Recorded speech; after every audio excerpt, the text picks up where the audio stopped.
Buenos días, hermanos y hermanas en el Señor. Vamos a continuar con este curso de tanatología en la sesión número 6, que es la que corresponde para el día de hoy. Gracias por estar pendiente del curso y por acompañarnos a cada momento de este curso. Iniciemos esta sesión número 6 diciendo: en el nombre del Padre, del Hijo y del Espíritu Santo. Amén. Ven, Espíritu Santo, llena los corazones de tus fieles y enciende en ellos el fuego de tu amor. Envía, Señor, tu Espíritu, y se renovará la faz de la tierra. Oh Dios, que has iluminado los corazones de tus hijos con la luz del Espíritu Santo, haznos dóciles a tus inspiraciones para gustar siempre del bien y gozar de tu consuelo. Por Jesucristo nuestro Señor. Amén. Vamos a iniciar hoy con la sesión número 6 de este curso de tanatología, sesión titulada El Magisterio de la Iglesia, visión del dolor, el sufrimiento y la muerte. Vamos a tratar de comprender de qué nos habla la Iglesia, qué nos dice la Iglesia, qué nos dice el magisterio, qué nos dicen los papas en los escritos, en los documentos, en las cartas apostólicas, en las exhortaciones, en los documentos postsinodales, de qué nos habla el magisterio de la Iglesia acerca del dolor, el sufrimiento y la muerte, qué nos dice de ello. No lo vamos a ver en una totalidad, solo vamos a ver un resumen, un compendio de lo que la Iglesia nos dice, de lo que los últimos papas nos han hablado sobre el dolor, el sufrimiento y la muerte. Gracias a Cristo, la muerte cristiana tiene un sentido positivo. San Pablo dice en Filipenses capítulo 1, verso 21, para mí la vida es Cristo y morir es una ganancia. Y es cierta esta afirmación, porque si hemos muerto con Él, también viviremos con Él, también estaremos en la resurrección gloriosa de nuestro Señor Jesucristo. La novedad esencial de la muerte cristiana está ahí. Por el bautismo el cristiano está ya sacramentalmente muerto con Cristo, para vivir una vida nueva, y si morimos en la gracia de Cristo, la muerte física consuma este morir en Cristo y perfecciona así nuestra incorporación a Él en su acto redentor. En la muerte, Dios llama al hombre hacia sí. Por eso el cristiano puede experimentar hacia la muerte un deseo semejante al de San Pablo. Deseo partir para estar con Cristo, decía Pablo. Y Santa Teresa de Jesús en sus escritos decía: ya quiero ver a Dios, y para verlo es necesario morir, es necesario partir a la presencia de Dios. ¿Qué nos dice el magisterio de la Iglesia entonces sobre el dolor, el sufrimiento y la muerte? Pues bueno, el sufrimiento, tanto físico como espiritual, es una realidad del ser humano, incluso de Cristo. El sufrimiento de la cruz a la luz de la redención nos purifica y es una exigencia para llegar al cielo. Nos unimos a sus sufrimientos como el cuerpo a su cabeza. Sufrimos con Él para ser glorificados con Él. El sufrimiento es una realidad que todos tenemos que pasar, que hasta Cristo padeció. En el huerto de los olivos, Jesús hasta sudó sangre del dolor y del sufrimiento que tenía por la prueba que iba a pasar y por el sufrimiento que le estaba esperando en la cruz. San Juan Pablo II, hablando a los enfermos, nos dice: vosotros tenéis que desarrollar una tarea altísima.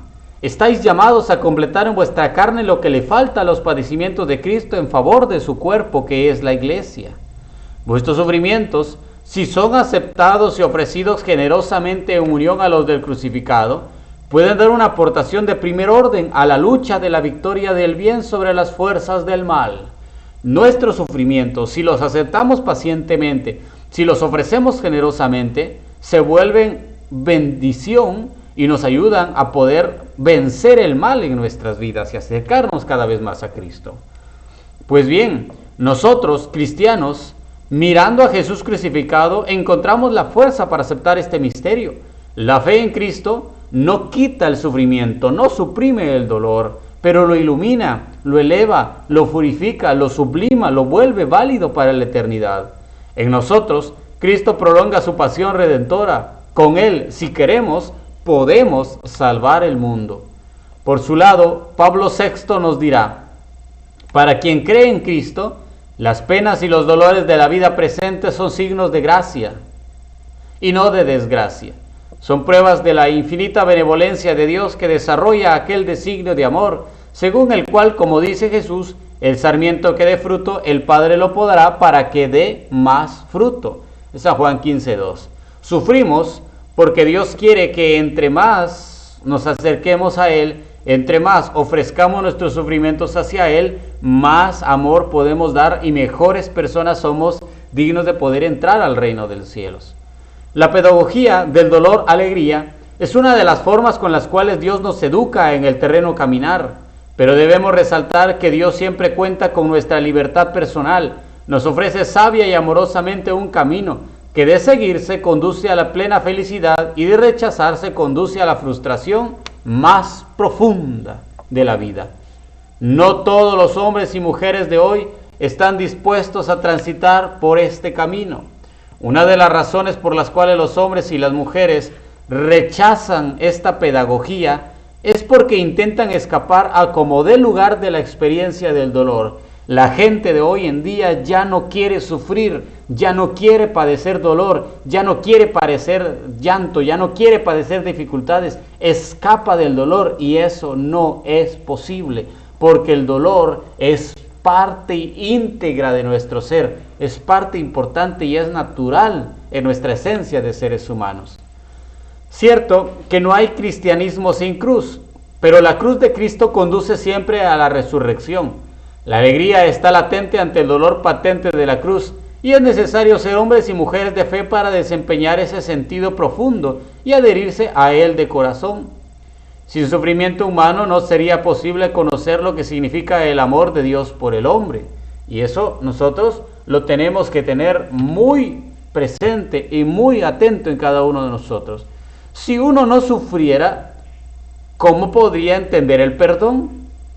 Si mis pecados no me han llevado al sufrimiento, ¿acaso tendrá alguna importancia si soy o no soy perdonado? Pues hay que verlo de esa manera. El sufrimiento hace palpable el perdón, lo acerca a nuestra comprensión en un nivel vivencial, no teórico. Es necesario vivir el sufrimiento para poder aceptarlo y para poder reconocer el dolor en nuestra vida. Es decir, el sufrimiento es un canal único para aproximarse a vivir al amor de Dios. Es un don de Dios que nos permite entender su amor misericordioso.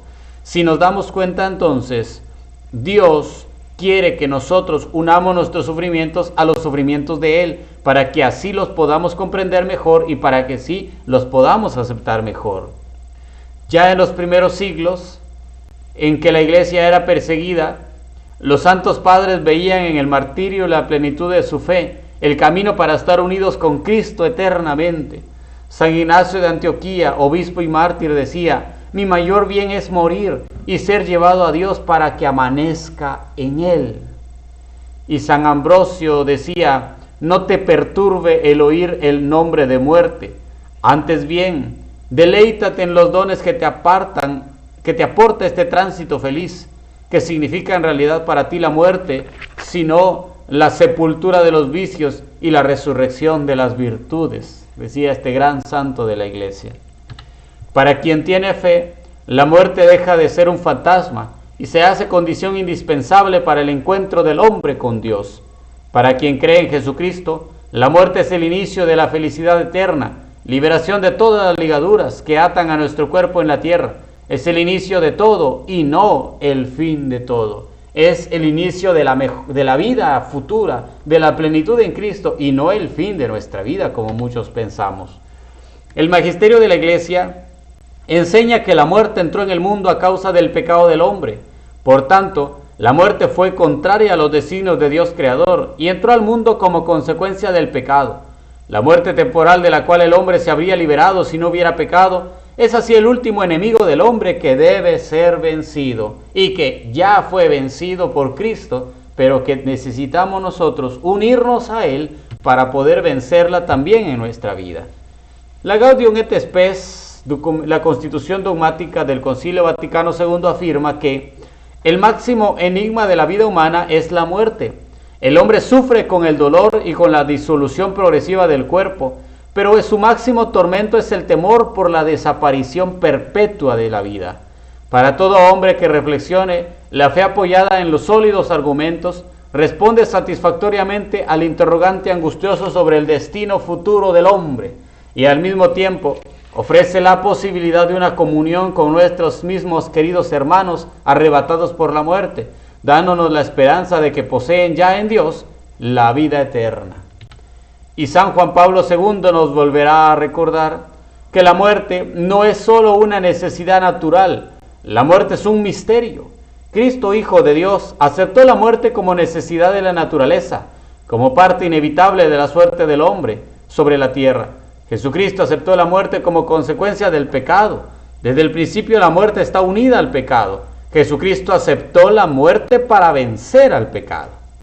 Y Benedicto XVI comentaba que el dolor por la pérdida de su persona viene mitigado por la esperanza de la resurrección fundada en las palabras mismas de Jesús.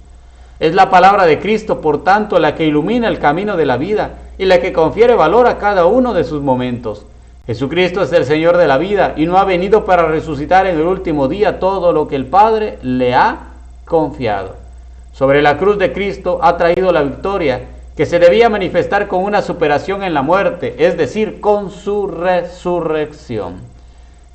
A la luz de todo esto, podemos concluir que la Iglesia nos invita a ver el sufrimiento y a ver la muerte en alegría, en un tono de Cristo, en un tono de amor, en un tono de fortaleza, porque si nos unimos a Cristo en su sufrimiento y en su dolor, entonces podemos encontrar una plenitud de vida eterna. Morir en Cristo significa morir en gracia de Dios, sin pecado mortal. Así el creyente en Cristo, siguiendo su ejemplo, puede transformar la propia muerte en un acto de obediencia y de amor al Padre, dice el compendio del Catecismo de la Iglesia Católica en el numeral 206. Y al llamar a sus discípulos a tomar su cruz y seguirle, Jesús quiere asociar a su sacrificio redentor a aquellos mismos que son sus primeros beneficiarios, dice el Catecismo de la Iglesia Católica en el numeral 123.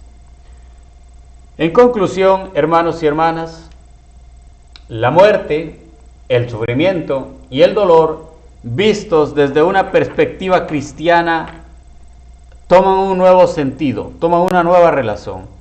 Cuando estoy sufriendo, cuando estoy pasando problemas, cuando estoy pasando dificultades, veo la cruz de Cristo, contemplo su corona de espinas, contemplo sus llagas sufrientes, contemplo los azotes, los salivazos, las ofensas, los clavos que clavaron en sus manos y en sus pies, los golpes que le dieron, cómo le penetraron esas espinas en sus cabezas, en su cabeza hasta desangrarla. Cuando contemplo eso y digo, y yo estoy sufriendo por un dolor de muelas, y yo estoy sufriendo por la muerte de un ser querido, entonces debo de unir ese sufrimiento mío al sufrimiento de Cristo para que tenga mayor sentido. Debo de unir el dolor mío al dolor de Cristo para poder encontrarle un sentido y entonces, como dice el Catecismo, poder vencer a la muerte en la muerte de Cristo y en un acto de obediencia y de amor al Padre, llegar un día a la resurrección gloriosa en la cual llegó Jesucristo. Gracias por ver este video. Déjenos sus comentarios, déjenos cómo les está pareciendo, cómo les está yendo este curso, cómo están ustedes en su relación de vida, en su amor infinito y cómo van aprendiendo poco a poco cada momento de nuestra vida y de nuestra fortaleza. Nos vemos el día lunes en la sesión número 7 titulada Preparación espiritual para la Santa Muerte, para la muerte en nuestro Señor Jesucristo. Que Dios lo bendiga. Cristo Rey nuestro, venga tu reino. Virgen prudentísima María, Madre de la Iglesia, ruega por nosotros. En nombre del Padre, del Hijo, del Espíritu Santo. Amén.